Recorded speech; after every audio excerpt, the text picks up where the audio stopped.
Rabbi Avrohom Kaplan was one of those giants that flew across the horizon and disappeared before we were zeicher to be nehene, to gain from this extraordinary person. Chazal, Gemara in Hurrius mentions a shooting star that comes across once every 70 years, dazzling and completely baffles and fools the seagoers.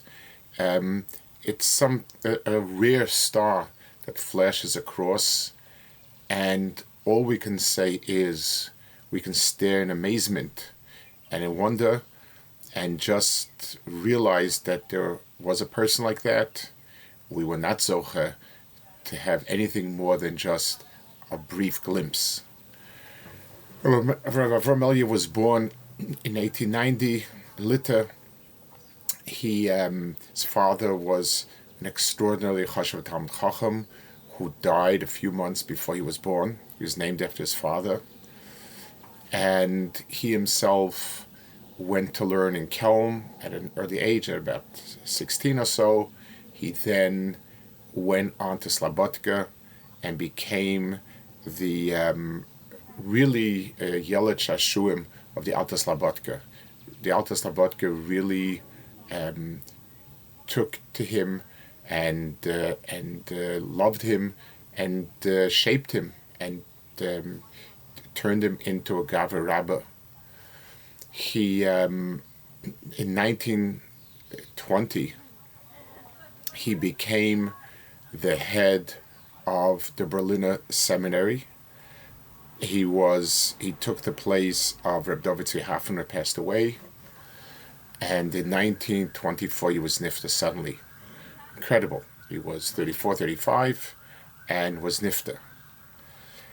He was, like I said before, the chaviv of the Alta Slobodka, but we have things that he wrote. They were collected and put out as a sefer called Be'ikvis Hayira, and they are really incredible writings. And I'd like to highlight some points.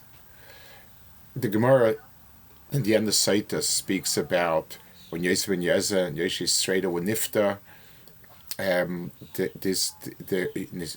Batlu ha-eshkolos. Eshkolos is ish shekuloi ba, people that seem to encompass everything.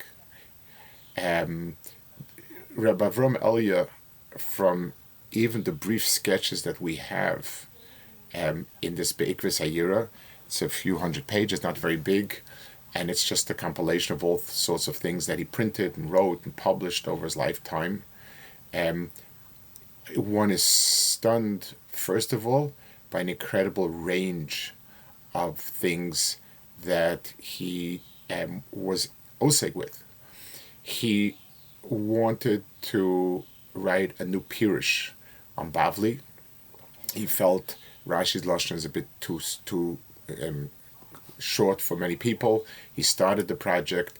One volume of it was printed, plus introduction on showing what Rashi is trying to do and what Rashi is trying to say, and so on. And in Be'ikvis Hayira, we have sketches of his in many areas. I just want to touch on a few of them. The Maimar Be'ikvis Hayira is one of his most famous Muslim Mamarim. Most of these Mamarim he published in Yeshua and other places. He was someone who published in different places Mamarim. And Be'ikvis Hayira is a Maimar about what Yiras Hashem is. It's an extraordinarily beautiful Maimar. And the point that he brings out is it's not the fear of harm per se, as much as the fear is much as somebody dancing with a prized child on his shoulders, and he is enthralled with that simcha of his child on his shoulders dancing, and yet he's so apprehensive that chas v'shalom he shouldn't drop it. So the real yira is something which is gilu bir ada. It's the person is so overwhelmed with his keshet HaKadosh Baruch Hu that he doesn't want anything to disrupt it.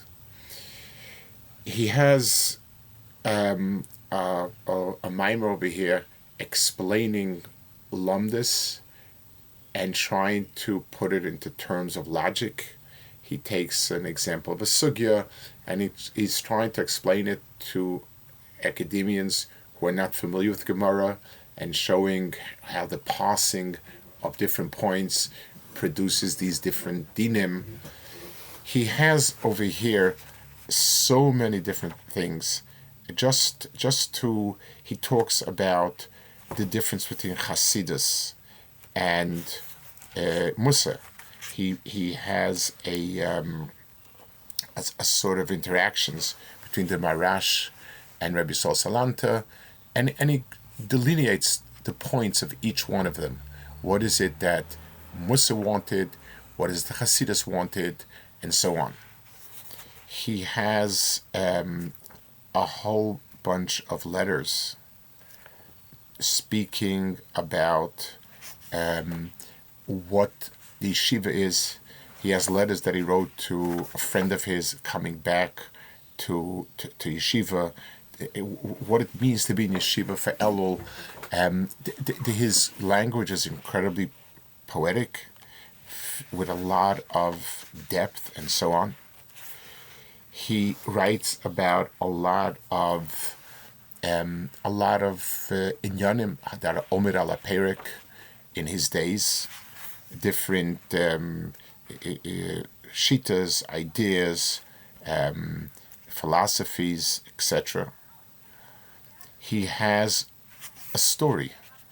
He has a story called Miyehude Lita, where he sketches the life of a Talmid Chacham who is married, as yet childless, and explains the feelings, the hopes, the aspiration of the wife. It's an extraordinarily human understanding of she'ifas of Bnei Torah in an environment that was challenging. This was something that was Lita struggled. Many people did not see any tachlis and tolis in the learning. The young Dor, many moved on to other more recognized lucrative fields, Haskalah or other things, and he gives over the story of the hopes and dreams of a young Talmid Chacham who's a Malamed. Really an extraordinary story that so recognizes what feelings are, what hopes are, what dreams are. Really incredible. He has poems. One of his famous poems is Shokachama, which has become quite a famous song. It's about a person feeling what's the point of his life? Is his life accomplishing anything? And so on. Very eerie, thinking a minute about his own short life. There's a letter here to him from the Chavetz Chaim. Incredible. Chavetz Chaim wrote a letter to him in 1932, which is 2 years before he passed away. It's Parshas Achamais Kedoshim. And he wrote, L'kvoid harav hamoor hagodol. Chavetz Chaim is writing, Hamoor hagodol, the great light. Edu legon v'sif eres. Yorim Oira Bimhera. Harav Eliyahu b'noi sharei v'ahu v'agoyim b'toyer b'tzadik ma'asav Rabbi Avrohom Eliyahu. he says, Rabbi Avrohom Eliyahu was mi yedidei nafshi, for my closest friends. Levad godle b'Torah, besides his godless in Torah, bal midas trumias, v'avose lekarav l'Torah ner ma'oid zechai. And he writes, the Chofetz Chaim, this is a letter from Chofetz Chaim. Kibalti mechtav haTorah v'simchachti b'shtaim. I got your letter and I was happy twice. One, that HaKadosh Baruch Hu left your father a child who can take his place to bring people closer to Torah v'avoda. May HaKadosh Baruch Hu be mezaki v'arichas yamim, and to get to his madrega. Unfortunately, the bracha was not miskriim. V'oid olaz libi b'roisi. I was so happy to see ki eretz Ashkenaz his chilul atzmiach shoshanim k'melefonim she'achsan Torah.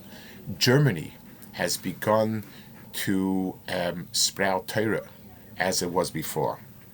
Yidna Hashem sheyal l'mayla mayla, and may it go higher and higher, and so on. And he's very ma'arich, the explaining what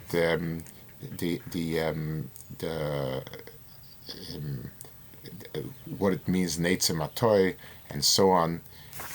Goes into tremendous arichas Chofetz Chaim, and he says that he had asked the Chofetz Chaim that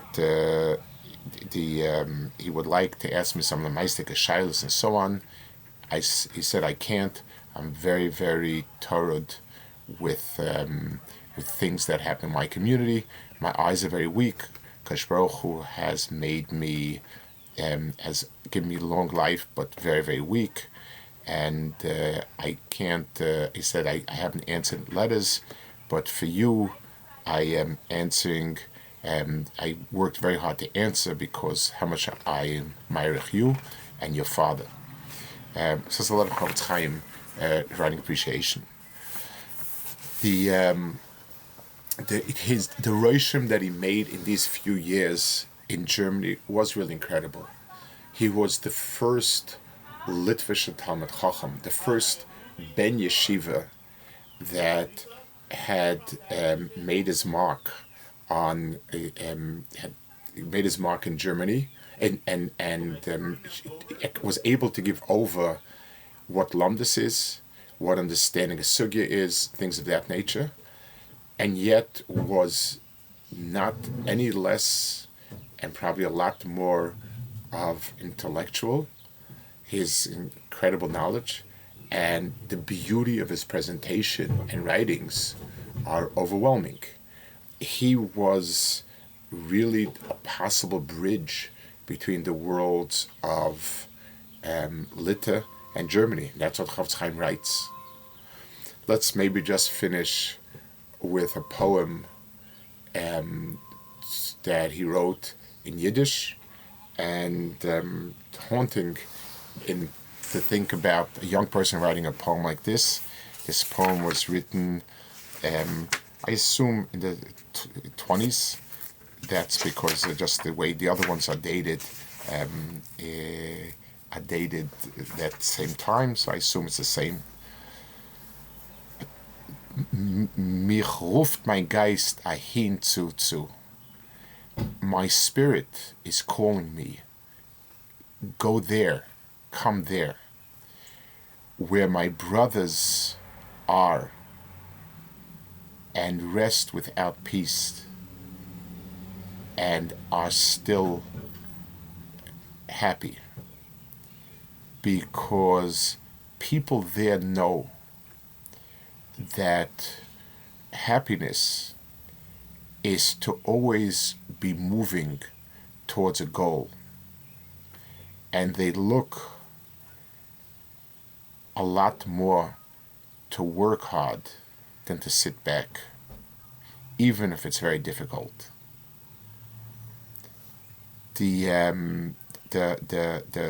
Its point is, it's a long poem, not going to read the rest of it, but he's basically looking, the life that's worth living is not a life that's easy, but a life that's always focused and always moving forward, always going to some beyond, some point. Many of his songs, many of his poems have that quality to it. It's hard for us to understand what a person like that could have brought to this world. It's hard to imagine if somebody would have been able to rejuvenate in Germany with his personality, with his learning, everything. Why is it that such a bright light was flashed so teasingly for a short time and then disappeared? Those are part of those mysteries that we don't know. But I would tell people to take the sefer in a quiet day and sit someplace quiet and go through Mamarim. They're incredible. Each and everything, there's so much depth to it. There's so much deep feeling, neshama, heart, from somebody who was a Bal Kaima, a Talmud Chacham, a Bal Shir Kaima, and it's something that I think has the ability to awaken in us some of those nekudas that maybe times just kind of put to sleep. So at the 100th yard site of his, it's a time maybe just to reflect a minute, to more than reflect about, to go through a mimer or two. It's today we tend to think of Yerushalayim just in very stark, from terms of denial of self and things like that. This is really a glimpse in a Gilu Barada, in a way of Yerushalayim being a person's so filled with dveikus and closeness to Kadosh Baruch Hu, and he is so appreciative of that treasure, and therefore he is so careful every step that he takes that he not lose a drop of that treasure. May his memory bring bracha to us, and may his words inspire us.